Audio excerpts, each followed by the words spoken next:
Let's get straight to today's topic.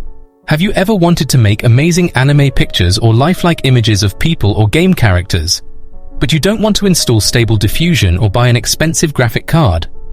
Well, I have good news. I'll show you a cool new tool for making images that's super easy to use. The best part? It's free right now. We're going to learn all about the SeaArt text-to-image generator today. But before we do, a massive thanks to SeaArt themselves, our proud sponsor for this video. And stay tuned for my favorite feature at the end that will make your creative process a whole lot easier. You can use SeaArt either on Discord or on their website.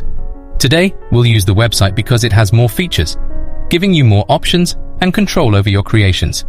So, let's start. To begin, open your web browser and go to SeaArt.ai.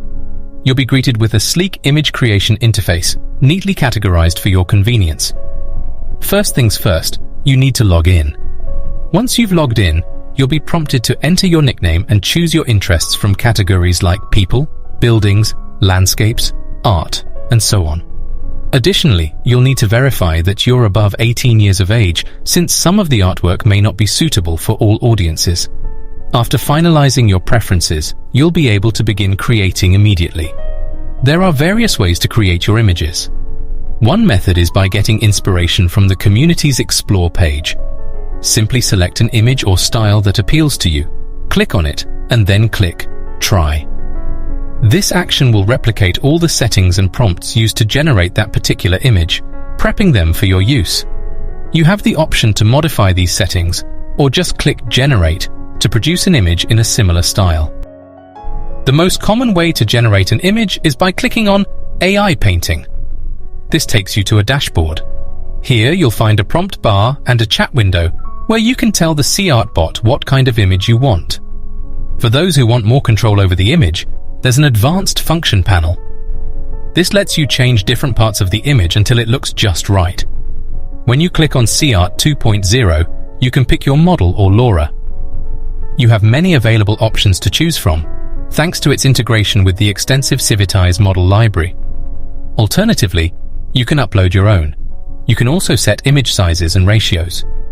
You'll see an option for face reconstruction from Stable Diffusion. In the advanced settings, you can put in a negative prompt, choose the sampling method and steps, adjust shape and color, set the random seed, and more. But we won't go into details about these for now. If this seems too complicated, don't worry. You can just switch to auto mode. Then, SeaArt will handle creating the image for you. So let's do that and create an image with auto mode. In the prompt bar, I'll input a cool Asian girl in gladiator armor. By just clicking on the Ideate prompt, SeaArt refines my initial idea with superb parameters to enhance the final image. This handy feature saves a lot of time and really improves the end result. Then click Generate. While we wait for our image, which usually takes about a minute to generate, let's discuss credits. At present, generating images is free, but soon you'll need credits each time you generate one. Fortunately, SeaArt lets you earn free credits daily. Simply log in or participate in activities on the platform. Remember to claim your free credits from the Task tab. Now that we've covered that, let's take a look at the image we've generated. After the generation is done, you will get 4 variations of the image. Click on the one you like, and you will see that you can upscale it. Now if you go to the left, you will see that you have more tools and settings to play with. You have the option to use an image as a reference by clicking on the Image to Image feature. Simply upload or paste your image URL to draw inspiration from the image, and also use Intelligent Analysis to convert the image into text. Alternatively, you can use the Partial Painting or Partial Redraw options to select specific parts of the image for the bot to generate, leaving the rest of the image unchanged. Then, there's this cool feature called ControlNet. You can pick from different types. For instance, with Canny, the AI uses your uploaded image to draw out the lines and keep all the details. Or with Open Pose, it looks at the pose of a character in your image and makes a new image with the same pose. There are a lot more options that can make creating your image a breeze and save time. I really suggest you check them out. There are also some additional tools, such as Expansion. This tool functions like outpainting. The bot fills in the missing edges of the image, This is particularly useful if you want to convert a horizontal image into a vertical one, or vice versa, simply by allowing the bot to generate the missing parts. And Upscaler, where you can upscale your image quality up to 4 times, which is amazing. Lastly, there's the Prompt Studio, my personal favorite. This tool has not only saved me time, but has also sparked a lot of inspiration for my image prompts. It's straightforward and fun to use.